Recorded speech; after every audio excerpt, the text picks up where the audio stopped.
Assalamu alaikum, ilimçideki barlı hanım kızlar. Hammalarning hozirgi vaqtingizda xushvaqt bo'lg'ay. Men bugun sizlarningki 11-qatimliq ilimchi faoliyatinglarningki o'tkazilganligidan ben xushal bo'ldim. Sizlarningki mushu holga kelmakinglar oson emas. Hech qanday bir tashkilot, hech qanday bir shaxs sizlarga iqtisodiy jihatdan yordam bermagan ahvol ostida sizlarning hozirgidek bir natijani qo'lga keltirishinglar oson emas. Ya'ni bundan ilgari 10 naq maydon ilim suhbati akademik faoliyat o'tkazibsizlar, 8 maydon to'r leksiyasi o'tkazib o'rlashtiribsizlar va 3 maydon abdur o'qirman uchrashishini ro'yobga chiqaribsizlar. Bu oson emas. Bular hozirgidek irqiy qirg'inchilikda menayotgan bir millatningki a'zolarininki yili ham bo'shashmay bundoq bir ishni qila olishi intayin ta'sir, hatto buni bir mo'jiza deyishga bo'ladi.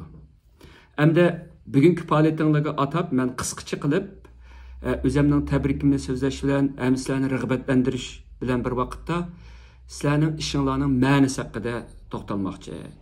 Bu ma'noni to'xtalishdan ilgari men ma'noning nima ekanligini sizlarga ozroq deb o'tib ketay. Ma'no deganimiz bizning qilayotgan ishimizning nima maqsadda qilinayotganligini bildirdi. Nima maqsadligi uning bir aqliy faoliyatligini bildirdi.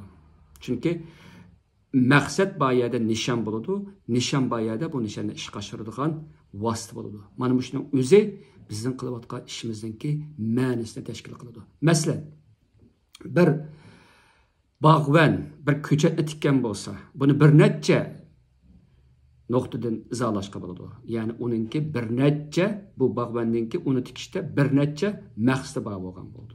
Ya u bu ko'chat agar mevali ko'chat bo'lsa, uning mevasini yeyishni ko'zlaydi, ya uning estetik zinnatini ko'zlaydi, ya uning soyasini soyasi bo'lishini, yoki uyini oldiga oq soya tushishni ko'zlaydi, qatorliqlar.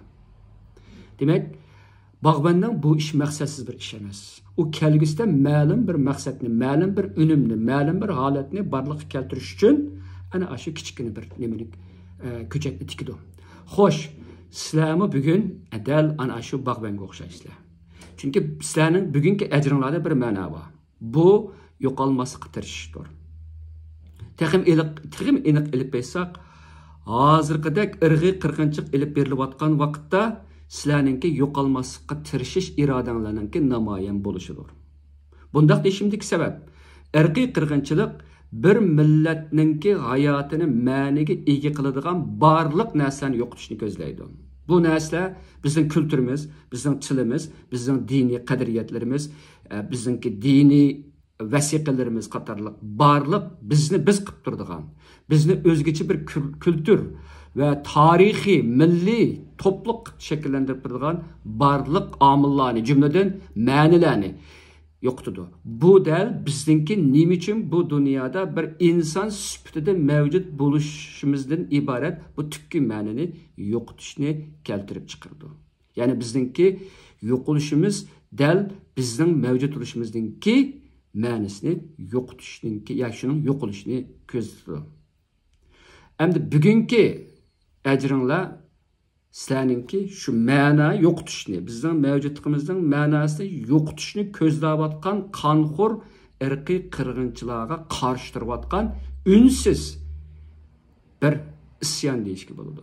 Bundaq deyishimning sababi, agar biz bu irqiy qirg'inchilikqa bosh ekkan bo'lsak, hech nimani qilmagan, hech nimani o'ylamagan, hech nimaga uyushmagan bir xil holatga tushgan bo'ladi.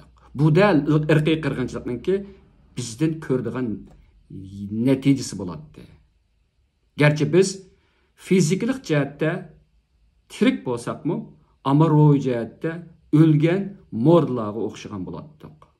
Taqadimni aniq qilsak, bizning mavjudligimizningki barliq ma'nosi tugagan bo'ladi. Ana shu yerda baribirlik tuyg'usi baş götüretti. Yani qiygan bilan qilmaganning, o'ylagan bilan o'ylamaganning, yozgan bilan yozmaganninki hech qanday farq qilmaydi. Chunki bu yerda biz ma'noni yo'qotgan bo'ldik. Shu sababdan sizlarninki bugungi bu ishinglar dal ana shu bizni ma'nisizlashtirishni, ya'ni bizningki hayotligimizni butunlay ma'nisizlashtirishni, ko'zlaydigan aşı qonxo'r inson qalbidan chiqqan aşı qat'iyamga bo'lgan bir xil qarshilik, bir isyon. Ham bu kelgisiga bo'lgan bir umidninki namoyini bo'lishidir. Sizlar bugun kichik ish qilayotganlar bilan intan muhim bir ishni, ya'ni ma'nisizlikka qarshi turyapsizlar. Ham o'zimizdagi bor ma'nini qizib, uni texmi beytiyotsizlar. Yeni ma'nolarni izlayapsizlar. Kelgisiga ma'nilik beqiyapsizlar va kelgisini ma'no bilan yaratishga intilyapsizlar. Bu dal bizningki hozirgi muajiratdagi vatandagi turib tursin, muajiratdagi to'pliklarimiz intayin ehtiyojli bo'layotgan, intayin zarur bo'layotgan bir ish. Qiyg'a ishimizning qancha cho'ng kichik bo'lishidan qat'iy nazar, bir ma'no yaratmasak, ma'nisizlikka cho'kamiz. Ma'nisizlikka cho'kkan vaqtimizda hayotligimizning butkul qiymati barbod bo'ladi. Butunlay nihilistik bir dunyoga g'arq bo'lamiz. Shunga men sizlarningki qilayotgan ishinglardan intayin suyunganligimni deyishlan bir vaqtda bu ishinglarni kelgusida texidimmi davomlashtirishni tilakdosh bildiraman. Sizlar orqali barliq kelayotgan ma'nolar nurg'un odamlarga g'oyat zo'r ilhom bo'lg'isi. Unutib qolmanglar, sizlarning ishinglar intayin ma'nilik. Xayr, ishinglar utuq tilayman.